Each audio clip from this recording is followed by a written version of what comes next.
Bien, sean bienvenidos a una nueva charla de Psicólogos en Casa. Soy Alfredo Ilavaca,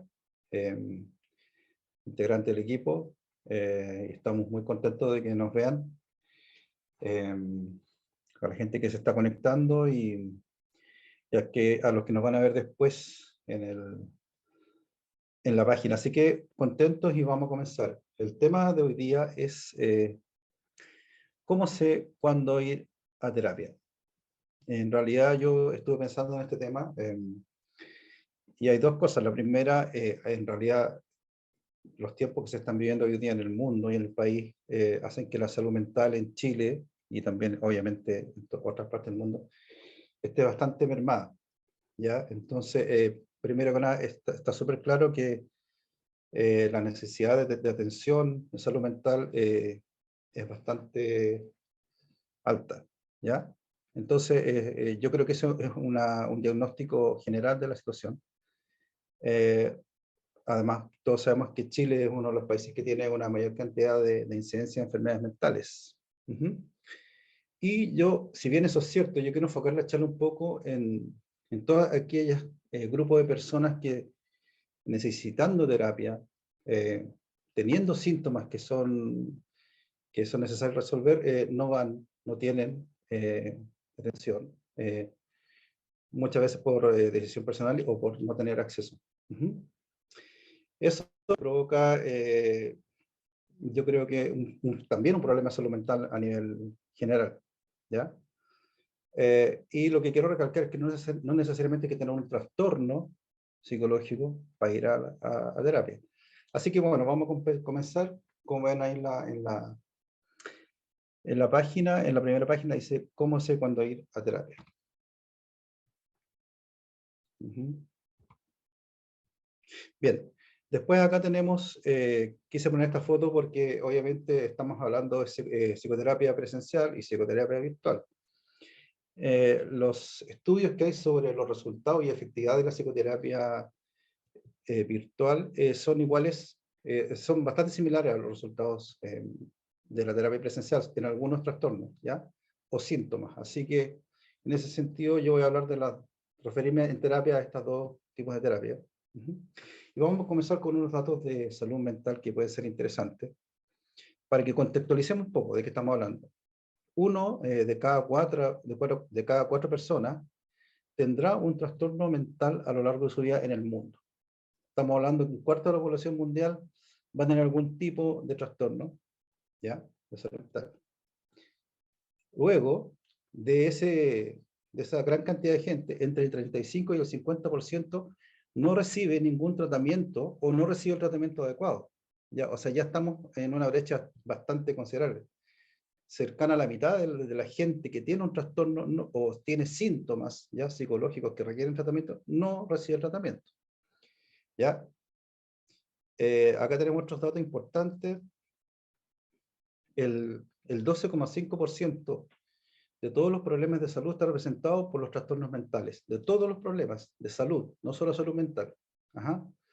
Y es una cifra mayor que la del cáncer, por ejemplo, y los problemas cardiovasculares.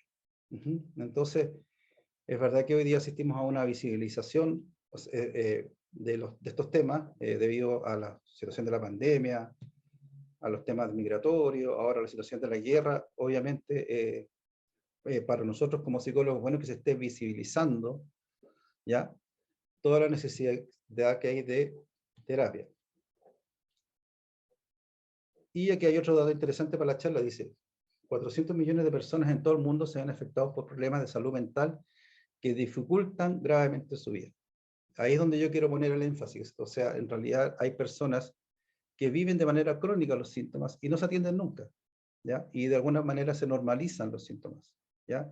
Tenemos un grupo de gente que va a terapia, que se trata, que mejora su vida, y otro grupo que padece los síntomas, ¿ya? Sigamos con algunos datos para que nos hagamos una idea, ¿ya? Quiero que les sirvan estos datos para que ustedes se motiven en el tema de la psicoterapia. Un 1% de la población mundial desarrollará alguna forma de esquizofrenia a lo largo de su vida, ¿ya? Un dato interesante. Más de 300 millones de personas en el mundo viven con una depresión, un problema que aumentó un 18,4% entre el 2005 y el 2015. Ahí en ese grupo, obviamente, hay, como les decía, personas que se tratan la depresión, otras que no se la tratan. ¿Ya? El 50% de los problemas de salud mental en adultos comienzan antes de los 14 años y el 75% antes de los 18. ¿Ya? Eso es un fenómeno que se ha visto ahora mucho más que antes. ¿Ya? La edad que comienzan algunos trastornos mentales está como, digamos, aumentando, digamos, hacia los más jóvenes. Y por último, cerca de 800.000 personas se suicidan cada año, siendo la segunda causa de muerte en el mundo, entre personas de 15 a 29. También otro dato que afecta a la juventud. ¿Ya? Entonces, es muy importante que tomemos conciencia de la necesidad que hay de tratamiento, de atención psicológica y de acceso a la salud mental. Bien. Partamos por algo que me imagino que ustedes conocen bien, que son los mitos, ¿ya? Y prejuicios que están presentes en la cultura y que de alguna forma se asientan y se refuerzan en las conversaciones y sobre todo en las personas que tienen más resistencia a la terapia y muchas veces se transmiten estos mitos. Voy comentando algunos. Por ejemplo, si voy al psicólogo es porque estoy loco. Yo creo que eso lo hemos escuchado todos y es un prejuicio absolutamente falso, porque, o sea, la psicología, y hay que decirlo, no trata solamente de trastornos de pérdida del juicio de realidad, que sería lo que normalmente se llama locura. O sea, no hay que estar loco ni tener un trastorno, digamos, grave, crítico de salud mental para ir a psicoterapia. La psicoterapia incluye, junto con la psiquiatría, el tratamiento de los trastornos más severos, pero la psicoterapia tiene un lado que trata y mejora la calidad de la salud mental de las personas y de la vida de las personas, ¿ya? Permitiendo que se puedan realizar y llegar a hacer lo mejor que pueden ser ellos mismos, ¿ya? Entonces, hay que distinguir eso. Otros mitos o prejuicios habituales. Nadie puede cambiar, hay que conformarse con lo que uno es. Este absolutamente es yo creo que esto ya es un síntoma. Sí, obviamente, pensando como terapeuta, este es un pensamiento absolutamente rígido. Como les voy a explicar después, que cuando se cristalizan en las personas, los hacen tener mecanismos de defensa que impiden ¿ya? Que mejoren a sí mismos, que reconozcan sus problemas. ¿Ya? Entonces, como dice la psicología cognitiva, toda generalización, cuando es negativa, es un síntoma. O sea, nadie puede cambiar, nadie me quiere, todos me odian. Ese tipo de generalizaciones son síntomas. ¿Ya? Entonces, cuando ustedes escuchen estos prejuicios, y en realidad es un tema que ayuda para la psicología de la comunicación. Una conversación que solo se basa en generalizaciones no tiene posibilidad de diálogo. Lo vemos ahora, por ejemplo, en los diálogos de las grandes potencias, cuando solo se descalifica. Este otro, si voy a psicoterapia, nadie me verá como antes. Hay una especie de miedo a la estigmatización, como que una persona era supuestamente normal y cuando fue a psicoterapia, y si se sabe eso, la van a estigmatizar como, oh, en realidad tenía problemas. ¿Ah? Parece que no estaba muy bien de la cabeza, una cosa así. Entonces, hay un poco, mucha gente no va a psicoterapia por eso, por no ser como, por un tema social, ¿ya? Aquí poseo, estos son algunos, ¿eh? Pueden haber muchas razones de mitos y prejuicios. Voy a cambiar mi esencia. Esto es un poco lo mismo, cuando las personas no quieren salir de su zona de confort y están cómodos con sus defectos, de alguna forma, se produce un proceso de adhesión a esa identidad. O sea, yo soy así, mi esencia es así, yo soy neurótico, yo soy, no sé, ansiosa, yo soy, no sé, cambiante y soy así y acéptenme así. ¿Ya? Entonces, ahí hay un falso problema de confundir la esencia con los síntomas psicológicos o las defensas que construimos. ¿Ya? Eh,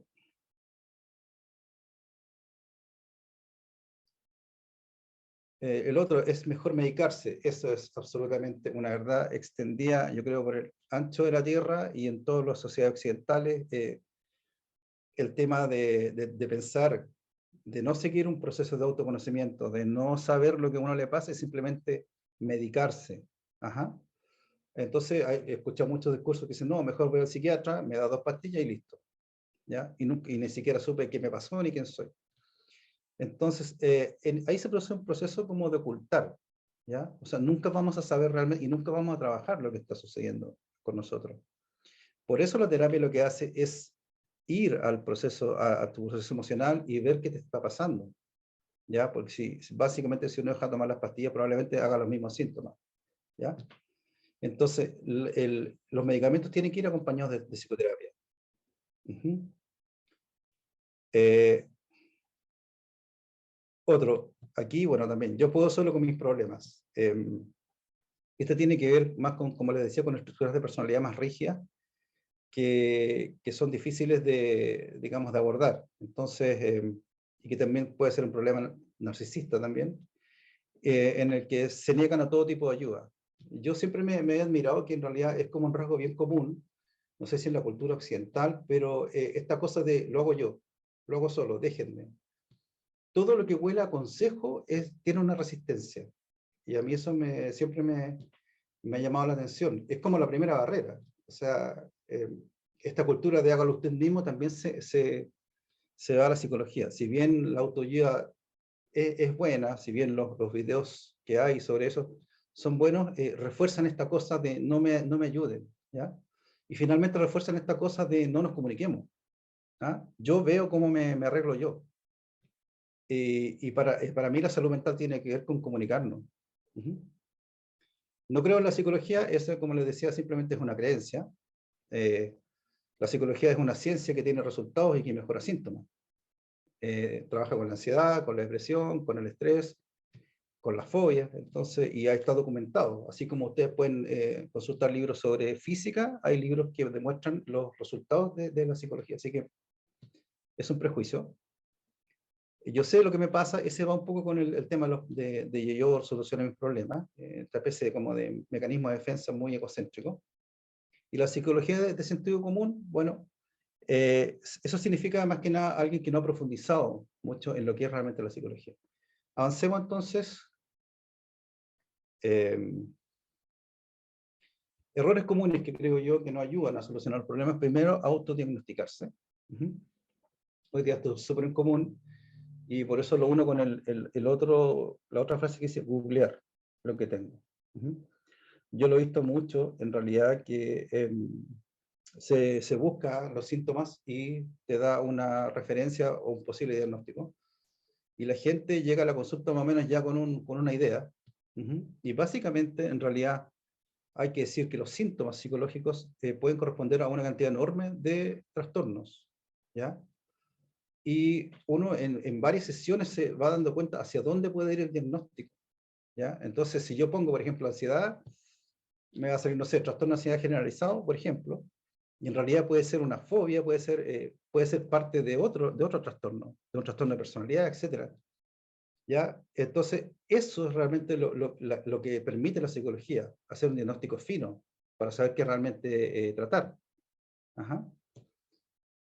Otros errores comunes, contar nuestros problemas sin discriminación. Por ejemplo, es como prender el ventilador, es como transformarse en, ahí viene el que cuenta todos sus problemas, ¿entienden? En vez de buscar ayuda, en el fondo, generalizar los problemas hacia los demás, y eso no tiene muchas buenas consecuencias desde el punto de vista social. Lo contrario, guardarnos los problemas y no contarlos a nadie.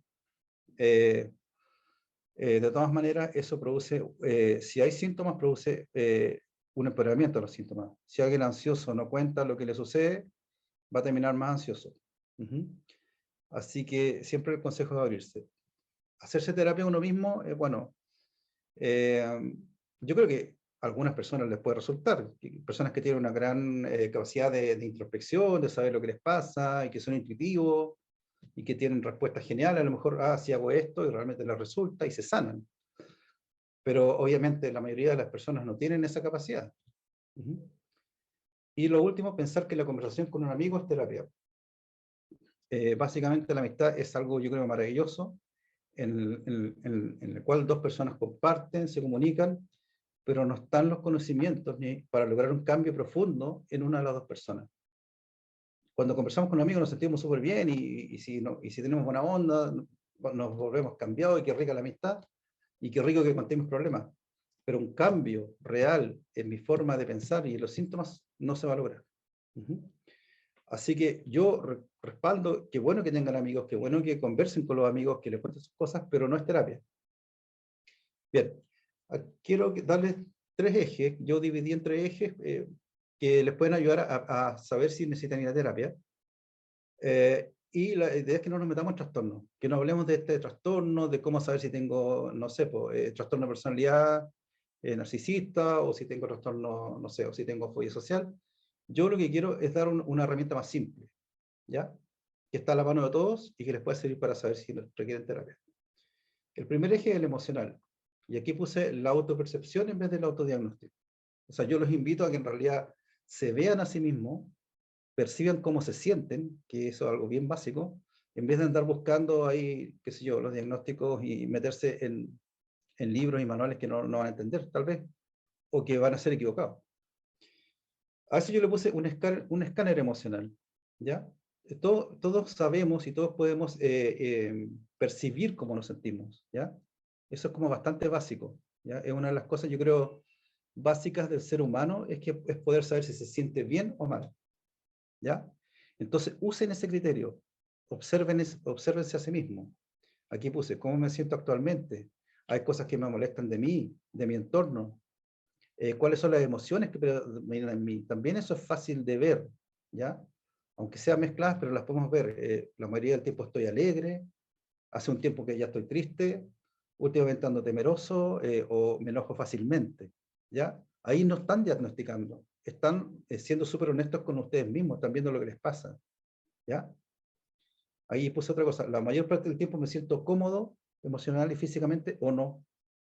Estoy cómodo conmigo, disfruto, y aquí obviamente también pueden escanear sus síntomas físicos, si tienen como tensiones corporales, ansiedades, etcétera, ¿ya?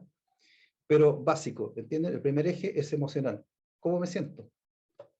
Y por lo que yo sé y lo que he visto, la mayoría del mundo puede básicamente saber si se siente bien o mal, ¿ya? Y si observan mejor van a saber qué tanto. Y aquí pongo un criterio, ¿ya? Ir a la terapia si la calidad y cantidad de mis emociones son mayoritariamente negativas, interfieren con mi normal desempeño y provocan una merma en mi actividad laboral y vida personal, o me perjudican en lograr los objetivos. Otro, si las emociones que predominan son de tristeza, de pena, de rabia, no me permiten concentrar, paso llorando y no disfruto como antes. Son puras percepciones que ustedes pueden tener de ustedes mismos. Es necesario la terapia.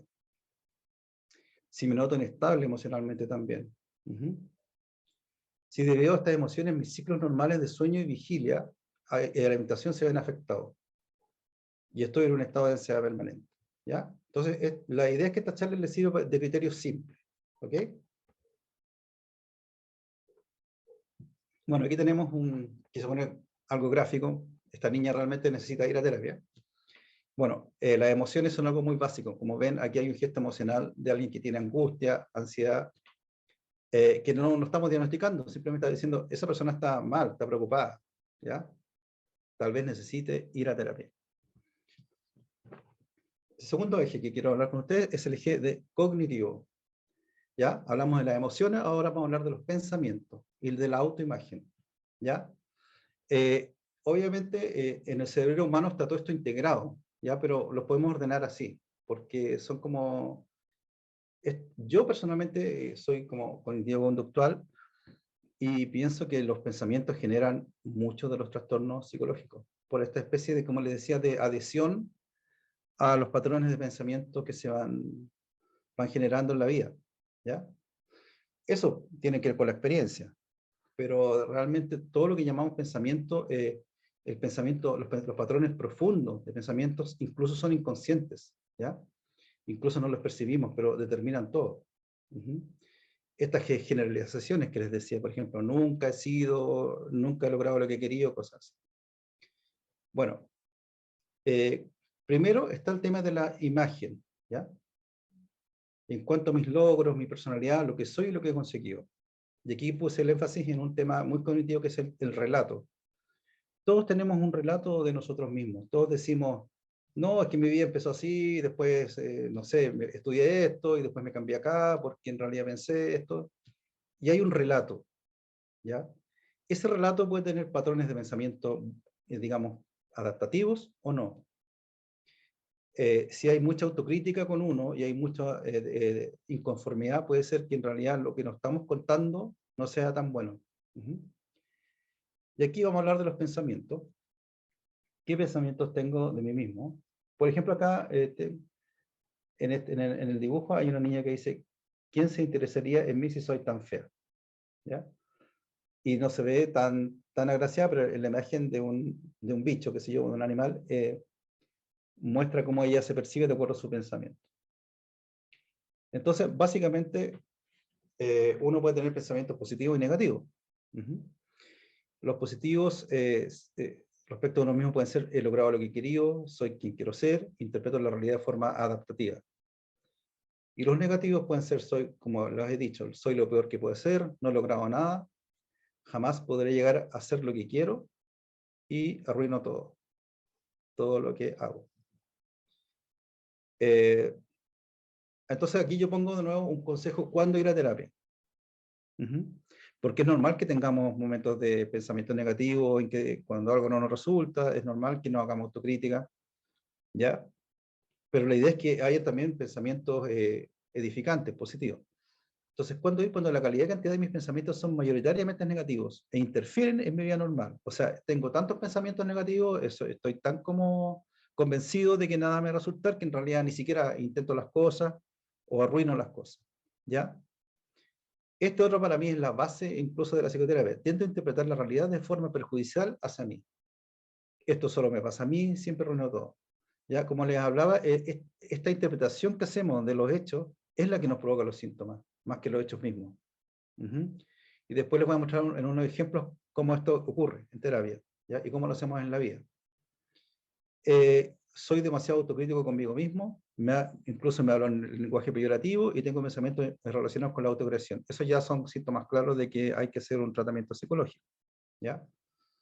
Todo tratamiento peyorativo hacia uno mismo es un síntoma de que necesitamos ir a terapia. Como les digo, no se autodiagnostiquen. Pueden ir y ahí van a descubrir si esto es una depresión, si es un trauma, ¿entienden? No pierdan tiempo en el autodiagnóstico. Véanse a sí mismos nomás, vean cómo son sus pensamientos, vean cómo se sienten, ¿ya? Y vean si les impide, la clave de esto es: vean si les impide su normal funcionamiento diario, si dejaron de hacer cosas por esto. Sus pensamientos hacen que no sean todo lo que quieren ser, ¿ya? Bien.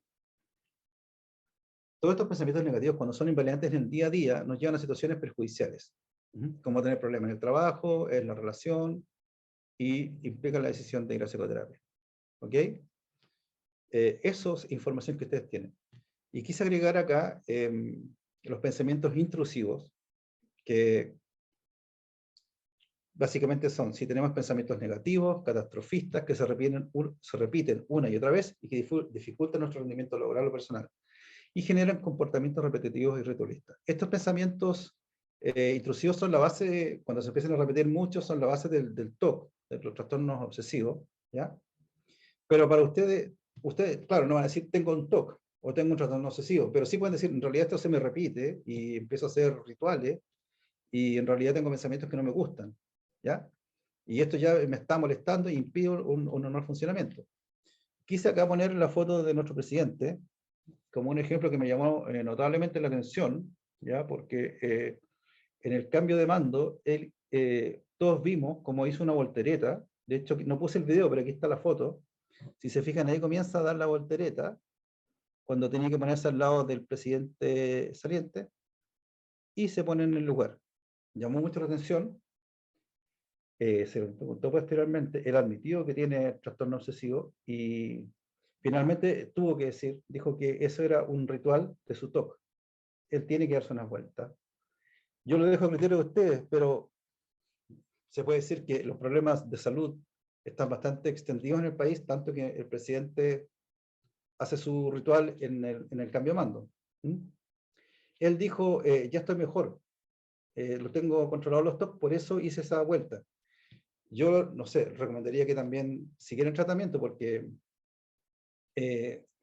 una vuelta de ese estilo en el cambio de mando, tal vez podría haberse evitado, ¿ya? Pero él la hizo ahí, entonces creo que entiendo que está en tratamiento y él tiene un programa para ayudar a la salud mental, que sí, está todo súper bien, pero entiendo que si él valida esa actitud como estoy mejor, entonces puedo hacer estos rituales, encuentro que debería seguir el tratamiento. Y en general la idea siempre es que todos sigamos tratamiento, eso es lo que le recomiendo a todo el mundo. Entonces aquí vemos, quise poner este ejemplo gráfico, en realidad bastante gráfico, de cómo está extendido. O sea, tenemos un presidente que va a gobernar y que tiene un poquito normalizado su stock, ¿ya? Y la idea es siempre a trabajar en psicoterapia. Tercer eje, comunicación y conflictos de interacción. Vimos el eje emocional, el eje cognitivo, y ahora estamos viendo la comunicación, la interacción, ¿ya? Con estos tres ejes, yo se los dejo de forma que puedan ustedes verse a sí mismos. La comunicación y expresión de nuestras emociones. Si tenemos problemas de asertividad, de expresar los pensamientos de forma correcta, si es difícil poner en palabras lo que nos pasa, ¿ya? También es bueno ir a psicoterapia, porque no se van a comunicar bien, no van a decir lo que les pasa, no se van a dar a entender, y no hay nada mejor en la vida que darse a entender correctamente, que decir lo que realmente les pasa. Y los conflictos familiares y sociales. Aquí tenemos un hecho bastante interesante, que se mezclan. Obviamente hay que tener conflictos emocionales para tener conflictos sociales. O sea, si yo no estoy bien emocionalmente, puede que genere más conflictos, ¿ya? Los conflictos en el ámbito familiar, social, laboral, etc. Aquí puse una mamá gritando entre el hijo. Entonces, imaginemos que no hay relación entre, por ejemplo, el hijo, qué sé yo, rompió algo chico y la mamá le grita desaforadamente en una explosión de ira, ¿ya? Ahí hay que hacer psicoterapia, ¿ya? Los conflictos tienen que ver con las respuestas desmesuradas respecto a lo que está sucediendo. Entonces, si yo me conflictúo en todas partes, si peleo en el trabajo, si peleo con los amigos, si peleo en la casa, en todos lados, tengo que yo ir, ¿ya? Sobre todo si la reacción que tengo no tiene que ver con lo que pasó, ¿ya? Obviamente, como decimos en psicoterapia, los conflictos son buenos, los síntomas son buenos, todos son expresión de algo, ¿ya? Todos son para mejorar. Es la forma en que vivimos los conflictos y la cantidad de conflictos que tenemos es lo que nos llevan a terapia. Entonces, aquí puse. Ir a terapia, sí. El grado de conflicto que tenemos en nuestra interacción ha aumentado y no nos permite sentirnos adaptados. O sea, básicamente es como cuando las personas andan peleando con todo el mundo. Si tenemos reacciones de ira y rabia por cosas pequeñas sin importancia. O sea, imagínense cómo van a reaccionar a cosas con importancia, ¿ya? Entonces, modular las emociones, ¿ya? Ver lo que realmente importa, ¿ya? Aprender a reencuadrar las situaciones, más que andar por ahí, que es algo que se ve hoy muy común en temas sociales y familiares, con la rabia por delante, o con la ira, con la ansiedad, qué sé yo. Si en nuestro entorno nos sentimos conflictuados con personas y no sabemos cómo manejar, ¿ya? Ahí es súper importante porque se puede trabajar mucho en que ustedes se sientan mejor, interpreten de otra forma lo que ustedes pueden considerar una agresión, por ejemplo, una agresión verbal, psicológica, se puede manejar mucho, ¿ya? Ustedes pueden tener una mayor gama de respuestas, ¿ya? Pueden tener un repertorio mayor, ¿ya? De formas de comportarse que a lo mejor ni siquiera sospechan. Esa es la gracia de la terapia, que les va a hacer a ustedes más grandes en cuanto a su comportamiento, más maduros, van a saber qué hacer en muchos casos, ¿ya? Y no van a atender lo que básicamente ocurre en las personas que perpetúan los síntomas, que es la evitación de la situación. Y tenemos comportamientos ritualistas, si tenemos comportamientos ritualistas también, como lo que vimos del señor presidente, también hay que ir a terapia. Validación y normalización de los síntomas. Este es el centro de la terapia, y aquí ya estamos terminando, que la quería centrar en esta idea, ¿ya? Así que pongan atención. Los síntomas descritos anteriormente disminuyen la calidad de vida y muchas veces nos acostumbramos. Los padecemos sin hacer nada. Esta palabra es fundamental, padecer los síntomas. Hay un acostumbramiento, ¿ya? Hasta que pasan a ser parte de la imagen de nosotros. Esa es donde nos damos cuenta, ¿ya? Cuando ya nos adherimos, tenemos una adhesión casi emocional a los síntomas, ¿ya? Una especie de conformismo y justificación para no cambiar. Cuando ustedes escuchen, no, es que yo soy así, yo no voy a cambiar, bueno, existe la psicología y básicamente se puede cambiar. Se puede dar el caso de personas que pasan años con angustia, ansiedad, somatizaciones, fobias, comportamiento evitativo. Yo he sabido casos que pueden estar años, por ejemplo, no van a cierta tienda porque tuvieron un conflicto en esa tienda. Cosas así. Escaso control de las emociones, esquemas cognitivos defectuosos que se convierten en verdad incuestionables. Básicamente, yo quiero aquí poner en énfasis que la rigidez mental es lo que se cambia en la psicoterapia y eso cambia todo, puede cambiar los comportamientos de una persona, puede mejorar la calidad de vida. Cuando uno se da cuenta que ese convencimiento que lo tenía absolutamente sumido en un personaje, en un solo tipo de persona, que reaccionaba de la misma forma siempre, enojado con el mundo, en realidad es uno de miles y simplemente tiene que ver con alguna idea que le quedó en la mente por alguna situación. Y ve que puede cambiar, reemplazar esas ideas por otras mucho más adaptativas, realmente empieza el cambio en psicoterapia. Bueno, para graficar esto, ustedes ven ahí una imagen de Jesús, en realidad es porque yo lo quiero convertir, no, mentira. En realidad esta parte es porque yo quiero graficar con una historia terapéutica, ¿ya? Así que sean bienvenidos a esta parte también. Resistencia al cambio, ¿ya? Finalmente lo que ocurre cuando perpetuamos los síntomas es que hay resistencia al cambio, que provoca una afirmación de uno mismo y que limitan la capacidad y potenciales de cada uno. Esto también lo que pasa es que digamos, se refuerza entre las personas de los grupos familiares, sociales, como, es que él siempre fue así neurótico, ¿no? Es que ella siempre fue enojona y, no, porque ella era bipolar. O sea, ¿cuántas veces hemos escuchado eso? ¿Entienden? Y se rotulan esa psiquiatría, y si esa bipolar o el neurótico, quien sea, no fue a terapia, quedan así el resto de la vida. ¿Entienden? Hay un reforzamiento social de estos rotulamientos. Entonces, se genera un entorno con escasa salud mental. Por eso, para mí, la premisa fundamental de esta charla es la terapia consiste en flexibilizar los esquemas poco adaptativos, empezar a verse ustedes como otras personas, con otras capacidades y otras habilidades que realmente las tienen, ¿ya? Y esto se hace ¿cómo? Cambiando el marco de referencia, haciendo un reencuadre, ¿ya? Viéndose ustedes mismos de otra forma. Y para eso voy a contarles la historia explicarle por qué está la foto de Jesús, ¿ya? El Nazareno, porque hay un psiquiatra que me gusta mucho que se llama Milton Erickson, que es un genio de la psicoterapia, hipnoterapeuta, escribió muchos libros, hizo un cambio profundo que influyó en la teoría de sistemas, por ejemplo, familiar, y en la psicoterapia estratégica breve, que es maravillosa porque se centra en las soluciones. Y aquí yo les voy a mostrar cómo se puede cambiar, encuadrar una situación que es problemática por una situación terapéutica. Resulta que había un paciente en un hospital donde trabajaba Milton Erickson que se creía Jesús. Y no había tratamiento posible para sacarlo de eso, tenía sus apóstoles en el psiquiátrico que lo seguían, daba prédicas, sermones. Y el profesor Erickson, que era una eminencia, le preguntan los directores del hospital si lo puede ver, ¿ya? Porque ya no tenían forma de tratarlo. Y el doctor Erickson accede, ¿ya? Y aquí está la genialidad. Y fíjese lo que les voy a contar, porque hay un cambio profundo, un reencuadre de la situación de las convicciones que tenía este paciente. Lo saluda a Jesús y le dice, ¿es sabido que usted es carpintero? Jesús, en ese momento, o el paciente que se creía Jesús, no lo pudo negar. Cognitivamente le mostró algo irrefutable que no podía negar. Él tenía su convicción que no podía negar que era Jesús, pero Jesús era carpintero, así que tampoco lo podía negar. Así que el paciente dijo, sí, la verdad es que sí, soy carpintero, soy Jesús, soy carpintero. Erickson siguió conversando con el paciente y en la conversación le pidió si podía integrarse al taller de carpintería del hospital, porque habían unas sillas y mesas que había que arreglar.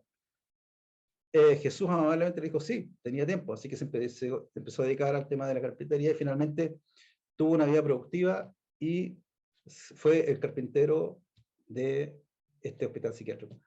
Esta historia obviamente es para que vean la genialidad que puede haber en la terapia, o sea, el cambio profundo que se puede realizar.